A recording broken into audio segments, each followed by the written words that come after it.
Selamat pagi sahabat-sahabat di dalam Tuhan. Kiranya kita semua sehat dan terus diberkati oleh Tuhan. Di momentum Natal ini firman Tuhan dari kitab Injil Lukas 1 ayat yang ke-15 dikatakan, sebab ia akan besar di hadapan Tuhan dan ia tidak minum anggur atau minuman keras, dan ia penuh dengan Roh Kudus mulai dari rahim ibunya. Firman Tuhan ini dahsyat sekali. Ini adalah berita kebenaran yang disampaikan oleh malaikat kepada Sakaria. Siapa Sakaria? Sakaria adalah suami dari Elisabet. Elisabet adalah saudara dari Maria.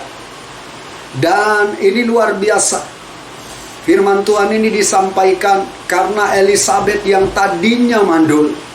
Tapi firman Tuhan datang kepada Sakaria dan mengatakan bahwa Elisabet akan mengandung. Dan ia akan melahirkan seorang anak.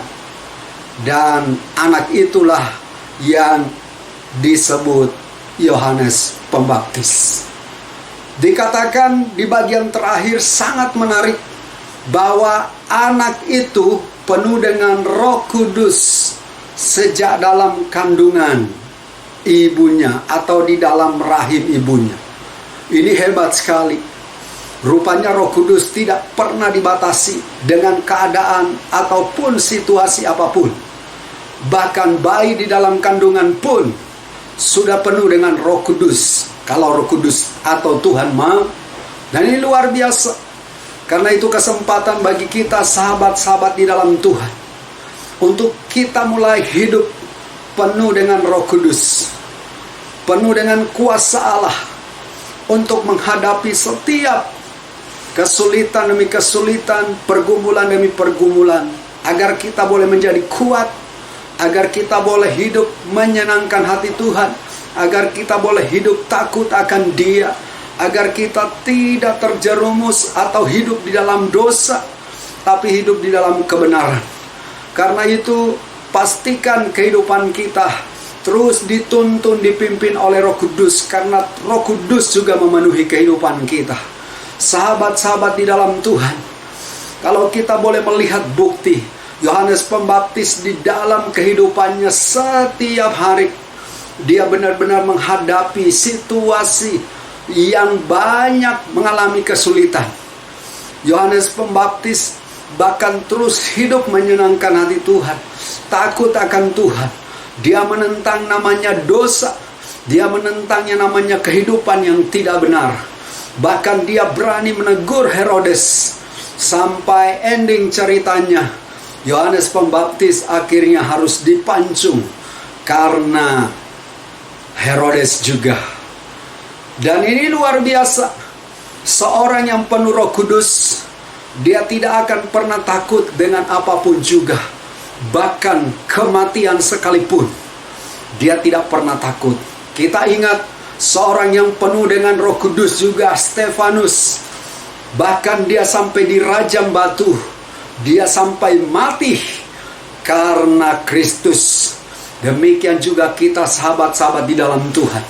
Mari kita hidup penuh dengan Roh Kudus, supaya kita benar-benar hanya menyenangkan hati Tuhan, supaya terus kita hidup dituntun, dipimpin oleh Roh Kudus. Kita harus melawan arus yang seperti apa? Arus hidup yang tidak benar. Kita harus lawan seluruh saran-saran yang tidak sesuai dengan kebenaran firman Tuhan. Kita harus lawan. Karena apa? Karena kita harus berdiri di atas kebenaran oleh karena firman Tuhan.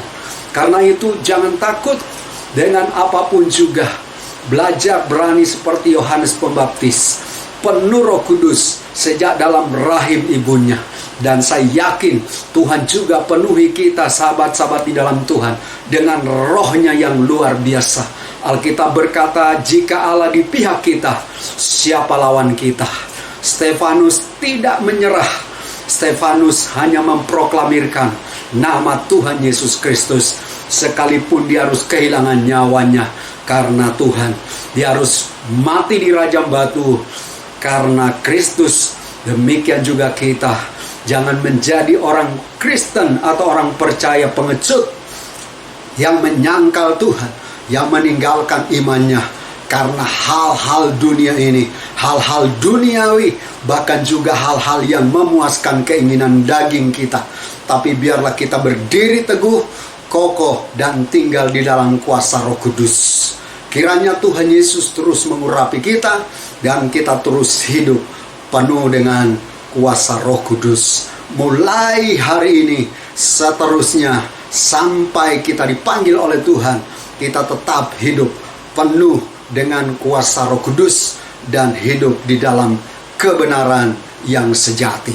Hamba berdoa, sahabat-sahabatku yang dikasihi Tuhan, urapi mereka semua, dan juga hamba-Mu, kami semua, biarlah kami penuh dengan Roh Kudus, sehingga kami hidup Tuhan di dalam Tuhan kebenaran-Mu. Hidup, oh Tuhan, menentang segala ketidakbenaran karena Kristus, dan hidup memuliakan nama Tuhan. Tidak hidup di dalam ketakutan, tetapi hidup di dalam keberanian, karena kami hidup di dalam kuasa Roh Kudus. Terima kasih Bapa. Dalam nama Tuhan Yesus kami berdoa, kami menyerahkan seluruh kehidupan kami. Haleluya. Amin.